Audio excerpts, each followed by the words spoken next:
ఈవీఎంల వివాదం ఏపీకి పాకింది. ఈవీఎంలపై వైసీపీ టీడీపీ మధ్య ట్వీట్ వార్ నడుస్తుంది.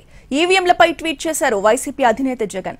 అభివృద్ధి చెందిన దేశాలు ఎన్నికలో బ్యాలెట్ నే వాడుతున్నాయని, మన దగ్గర కూడా బ్యాలెట్లే వాడాలని సూచించారు. న్యాయం జరగడమే కాదు, జరిగినట్లు కూడా కనిపించాలన్నారు జగన్.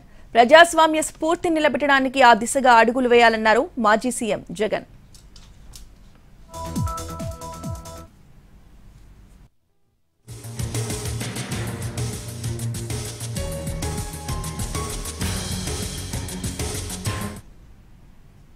అయితే జగన్ ట్వీట్ కు కౌంటర్ ఇచ్చారు టీడీపీ ఎమ్మెల్యే సోమిరెడ్డి చంద్రమోహన్ రెడ్డి. జగన్ ఇంకా షాక్ నుంచి తేరుకోలేదని, ఏపీ ఎలన్ మస్క్ లా మాట్లాడుతున్నారని సెటైర్ వేశారు. గెలిస్తే తన గొప్ప, ఓడితే ఈవీఎంలది తప్పు అన్నట్లు మాట్లాడుతున్నారని విమర్శించారు. 2019 ఎన్నికల్లో గెలిచినప్పుడు ఈవీఎంల గురించి ఏం మాట్లాడారో జగన్ ఒకసారి గుర్తు చేసుకోవాలన్నారు. ఇకనైనా ఆత్మవిమర్శ చేసుకోవాలని సూచించారు సోమిరెడ్డి చంద్రమోహన్ రెడ్డి.